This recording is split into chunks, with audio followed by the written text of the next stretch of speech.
Assalamualaikum warahmatullahi wabarakatuh. Perkenalkan, kami dari kelompok SUAS dengan teman-teman saya sebagai moderator Nashwa Alfia dan teman saya Sakila Kumilia, saya Shinta Inaya. Baik, di video ini kami akan mempresentasikan hasil kerja kelompok kami dengan PowerPoint yang mengatakan model picture, example dan example, walking stick, snowball throwing headstand, walking gallery, dan job market. Nah, tugas ini dibuat untuk memenuhi mata kuliah strategi belajar mengajar. Baik, yang pertama itu ada model pembelajaran picture and picture. Picture and picture ini adalah model pembelajaran yang kooperatif, di mana model pembelajaran ini mengutamakan adanya kerjasama dengan menggunakan media gambar yang diurutkan dan dipasangkan secara logis. Selanjutnya, dalam penerapan model pembelajaran picture and picture ini ada beberapa langkah yang harus kita lakukan sebagai seorang guru. Yang pertama, guru menyampaikan kompetensi dasar serta indikator-indikator pencapaian kompetensi pembelajaran. Dengan demikian, siswa dapat mengukur sejauh mana kompetensi yang harus mereka kuasai. Langkah kedua, pada tahap ini, guru menyajikan gambar dan mengajak siswa untuk terlibat aktif dalam proses pembelajaran dengan mengamati setiap gambar yang ditunjukkan. Dengan gambar, pengajar akan lebih hemat energi dan siswa juga akan lebih mudah memahami materi yang diajarkan. Guru dapat mengganti gambar dengan video atau demonstrasi tertentu. Langkah ketiga, pemasangan gambar. Guru menunjuk siswa secara bergantian untuk memasangkan gambar secara berurutan dan logis. Selain itu, guru juga bisa melakukan inovasi karena menunjuk secara langsung kadang kurang efektif sebab siswa cenderung merasa tertekan. Salah satu caranya adalah dengan undian sehingga siswa merasa memang harus benar-benar siap untuk menjalankan tugas yang diberikan. Langkah keempat, penjajakan. Tahap ini mengharuskan guru untuk menanyakan kepada siswa tentang alasan pemikiran di balik urutan gambar yang disusunnya. Guru juga bisa mengajak sebanyak mungkin siswa untuk membantu sehingga proses diskusi semakin menarik. Langkah kelima, penyajian kompetensi. Berdasarkan komentar data penjelasan atas urutan gambar, guru bisa mulai menjelaskan lebih lanjut sesuai dengan kompetensi yang ingin dicapai. Guru bisa mengulangi, menuliskan, atau menjelaskan gambar-gambar tersebut agar siswa mengetahui bahwa sarana tersebut penting dalam pencapaian kompetensi dasar. Langkah terakhir, penutup. Di akhir pembelajaran, guru dan siswa saling berefleksi mengenai apa yang telah dicapai dan dilaksanakan. Hal ini dimaksudkan memperkuat materi dan kompetensi dalam ingatan siswa. Berikut adalah beberapa kelebihan dari model pembelajaran picture and picture. Yang pertama, guru lebih mengetahui kemampuan masing-masing siswa. Hal ini karena guru mengamati hasil dari analisis siswa tersebut. Karena dalam model pembelajaran picture and picture ini, setiap siswa harus menganalisis gambar yang ditampilkan gurunya. Dari situ nampaklah mana siswa yang daya tangkapnya tinggi dan mana siswa yang daya tangkapnya. Yang kedua, melatih berpikir logis dan sistematis. Yang ketiga, membantu siswa belajar berpikir berdasarkan sudut pandang suatu subjek bahasa dengan memberikan kebebasan siswa dalam praktik berpikir. Yang keempat, mengembangkan motivasi untuk belajar yang lebih baik. Dan yang terakhir, siswa dilibatkan dalam perencanaan dan pengelolaan setiap kelas. Kelebihan pasti ada kekurangan. Begitu juga dengan model pembelajaran picture and picture. Beberapa kekurangan dari model pembelajaran ini adalah: yang pertama, memakan banyak waktu. Yang kedua, banyak siswa yang pasif. Yang ketiga, guru khawatir terjadi kekacauan di kelas. Yang keempat, banyak siswa tidak senang apabila disuruh bekerja sama dengan siswa lainnya. Hal ini sering kita lihat dalam kehidupan sehari-hari, di mana dalam pembagian kelompok, mereka cenderung memilih circle sendiri ataupun yang sama-sama bisa. Dan yang terakhir, dibutuhkan dukungan fasilitas, alat, dan biaya yang cukup memadai untuk tercapainya model pembelajaran ini. Baik, yang kedua itu ada model pembelajaran example non-example. Sudah menyatakan example non-example merupakan strategi pembelajaran yang menggunakan gambar sebagai media untuk menyampaikan materi pembelajaran. Strategi ini bertujuan mendorong siswa untuk belajar berpikir kritis dengan memecahkan permasalahan yang termuat dalam contoh-contoh gambar yang kita disajikan. Untuk lebih jelasnya, setelah simak video berikut ini. Berikut adalah beberapa langkah dalam penerapan model pembelajaran example dan non-example. Yang pertama, siapkan materi yang akan dibahas. Dalam hal ini, guru menentukan materi yang ingin diajarkannya. Guru sebaiknya menyiapkan materi jauh-jauh hari sebelum pembelajaran berlangsung, agar proses pembelajaran dapat berlangsung secara maksimal. Yang kedua, yaitu mempersiapkan gambar. Guru dapat memilih 2 gambar ataupun lebih, di mana salah satu gambar berisi contoh yang sesuai dengan konsep dan satunya lagi contoh yang tidak sesuai dengan konsep. Langkah yang ketiga, guru memberi petunjuk dan memberi kesempatan pada siswa untuk menganalisa. Guru harus memberi kesempatan yang sama kepada setiap siswa untuk menganalisa dan tidak boleh ada perbedaan perlakuan. Langkah yang keempat, setiap siswa mencatat hasil diskusinya.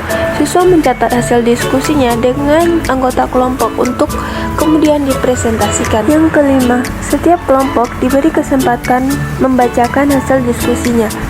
Dan yang terakhir, setelah semua kelompok selesai membacakan hasil diskusinya, mulailah guru menjelaskan materi sesuai dengan tujuan yang ingin dicapai. Sama seperti model pembelajaran lainnya, model pembelajaran example dan non-example juga memiliki kelebihan dan kekurangannya sendiri.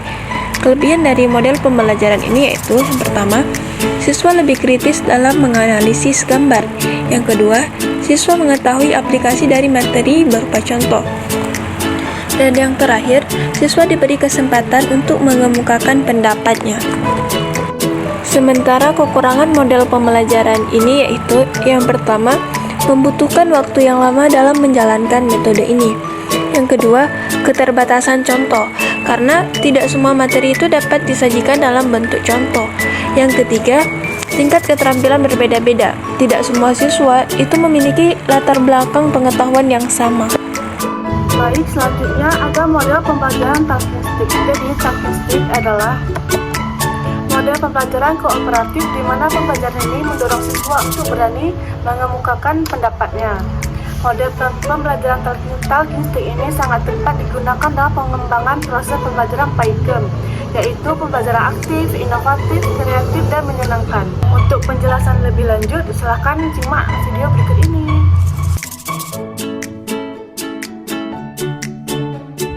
Langkah-langkah penerapan metode talking stick dalam pembelajaran PAI. Yang pertama, pembentukan kelompok. Yang kedua, penyiapan tongkat. Yang ketiga, penyampaian materi. Yang keempat, pemberian tongkat. Yang kelima, menjawab pertanyaan. Yang keenam, guru memberi kesimpulan. Yang ketujuh, guru melakukan evaluasi atau penilaian. Kedelapan, guru menutup Kelebihan metode talking stick. Yang pertama, cocok digunakan untuk semua kelas. Yang kedua, mampu menguji kesiapan siswa. 3, melatih siswa memahami materi pelajaran dengan cepat. 4, mengajak siswa siap dalam situasi apapun. Yang terakhir, melatih keberanian siswa dalam mengungkapkan pendapat. Metode talking stick. Yang pertama, membuat siswa senang jantung. Yang kedua, siswa tidak siap, tidak bisa menjawab. Yang ketiga, membuat peserta didik tegang. Yang keempat, ketakutan akan pertanyaan diberikan oleh guru. Yang kelima, aktivitas model pembelajaran ini relatif memakan banyak waktu. Baik, selanjutnya ada model pembelajaran working gallery. Working gallery adalah sebuah metode pembelajaran yang menggabungkan antara presentasi penyajian materi dari siswa terhadap siswa lainnya untuk menuliskan pertanyaan terhadap karya penyaji untuk menjadi pertimbangan observasi positif terhadap informasi yang mereka sajikan dalam bentuk gambar dan tulisan, di mana penggunaan media gambar sebagai alat peraga pada proses pembelajaran mampu untuk memotivasi siswa, menggali rasa ingin tahu, berpikir logis, dan menyenangkan. Selanjutnya ada langkah-langkah dari model pembelajaran working gallery. Yang pertama yaitu guru membuat beberapa soal yang terkait dengan topik yang dibahas. Yang kedua, guru mengelompokkan peserta didik dengan jumlah kelompok sebanyak soal yang dibuat oleh guru. Yang ketiga, guru menegaskan masing-masing kelompok untuk menelaah soal dan menulis jawaban di bawah soal pada lembaran yang sama. Selanjutnya, semua kelompok kemudian berpindah ke meja lain yang ditempelkan soal yang berbeda dan menambahkan jawaban yang mungkin belum dikerjakan oleh kelompok selanjutnya. Selanjutnya, pada soal yang terakhir, kelompok membuat ringkasan yang dilaporkan di depan kelas. Yang terakhir, masing-masing kelompok diberikan kesempatan untuk memaparkan ringkasan penyelesaian soal yang paling tepat di depan kelas. Jadi, selanjutnya ada kelebihan dan kekurangan model pembelajaran Workily.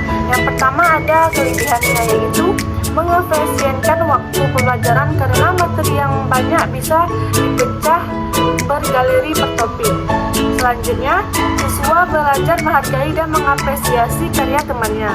Yang ketiga, siswa dapat mengasah kemampuan dan mengkritisi orang lain. Yang keempat, tidak bergantung kepada guru dalam menerima informasi. Yang terakhir, membangun budaya kerjasama dalam memecahkan masalah. Selanjutnya, kekurangannya adalah yang pertama, guru harus cermat dalam memantau keaktifan individu ataupun kelompok. Yang kedua, memerlukan waktu untuk menyeting kelas. Yang ketiga, siswa dapat menggantung kerja temannya jika anggota kelompoknya terlalu banyak. Yang terakhir, memungkinkan siswa mengganggu kelas lain karena menimbulkan suara yang cukup gaduh. Baik, selanjutnya model pembelajaran Snowball Trolling Handstand. Jadi Snowball Trolling Handstand itu adalah gabungan antara dua metode pembelajaran. Pertama, Snowball Trolling, yaitu melibatkan siswa dengan melemparkan bola kertas yang berisi pertanyaan dan kemudian bola kertas tersebut digulung menyerupai bola salju. Kemudian dilemparkan ke anggota kelompok lain. Nah, kalau handstand sendiri, maksud dari handstand ini bukan gerak dengan berdiri dengan kepala, melainkan dengan cara guru tersebut meminta siswa untuk melihat sesuatu masalahnya dari sudut pandang yang berbeda, seolah-olah terbalik. Lalu langkah-langkah model pembelajaran Snowball Trolling Handstand, yang pertama dengan membentuk kelompoknya. Yang kedua, tulis pertanyaan di kertas, kemudian gulung menjadi bola salju. Ketiga, lempar bola tersebut ke siswa lain, lalu buka dan jawab pertanyaannya dari bola yang diterima. Kelima, cara menjawabnya itu dengan cara melihat sudut pandang yang berbeda, seolah-olah terbalik tadi. Lalu selanjutnya diskusikan dan presentasikan hasilnya. Selanjutnya, ada kekurangan dan kelebihan dari metode pembelajaran Snowball Trolling Handstand ini. Pertama, kelebihannya itu ada interaktif yang menyenangkan, antara siswa satunya dengan yang lainnya. Kedua, dapat meningkatkan kreativitas siswa tersebut. Ketiga, melatih kerjasama antar siswa. Keempat, mengasah berpikir kritis. Selanjutnya, kekurangannya itu pertama memakan waktu. Kedua itu resiko siswa yang pasif. Ketiga itu sulit di kelas yang besar karena sulit dipantau oleh guru kalau siswanya itu terlalu banyak. Dan yang terakhir ada model pembelajaran field market. Nah, model pembelajaran field market ini adalah metode yang melibatkan siswa dalam kegiatan pasar di lapangan, di mana mereka itu belajar tentang transaksi, permintaan, penawaran, dan perilaku konsumen melalui pengamatan langsung layaknya seperti pasar sungguhan. Jadi siswa itu berinteraksi secara aktif dalam situasi nyata untuk mengaitkan teori dengan praktik. Langkah-langkah dalam model pembelajaran field market ini yang pertama adalah dengan persiapan. Jadi guru itu tentukan tujuan dan materinya. Lalu pembentukan kelompok bagi siswa menjadi penjual dan juga pembeli. Tiga, ada riset pasar. Jadi siswa melakukan riset produknya. Keempat, ada simulasi pasar dengan cara guru tersebut menciptakan lingkungan seperti layaknya pasar sampah. Selanjutnya ada pelaksanaan transaksi. Jadi antara siswa satu dengan siswa lainnya itu melakukan praktek transaksi. Keenam, ada observasi, yaitu dari guru sendiri itu harus mengamati proses transaksi antara siswa tersebut. Selanjutnya yang terakhir ada refleksi dengan cara diskusikan pengalaman dan hasil pembelajarannya. Yang terakhir ada kekurangan dan kelebihan dari metode pembelajaran field market ini. Pertama, kalau kelebihannya yaitu pertama pembelajarannya praktis dan konsepnya itu konseptual. Kedua itu dapat meningkatkan keterampilan komunikasi dan juga negosiasi antara satu siswa dengan siswa lainnya. Ketiga itu dapat memperkuat pemahaman konsep ekonomi. Dan yang terakhir ada kekurangan dari model pembelajaran field market ini. Yang pertama itu dia harus memerlukan persiapan dan sumber daya yang cukup. Kedua, tidak semua siswa mungkin aktif dalam berpartisipasi dalam ini. Mungkin ada siswa yang istilahnya lebih introvert. ketiga itu sulit diterapkan di kelas dengan jumlah siswa yang banyak karena kurangnya pengawasan dari guru yang mungkin jumlahnya lebih sedikit dari siswa.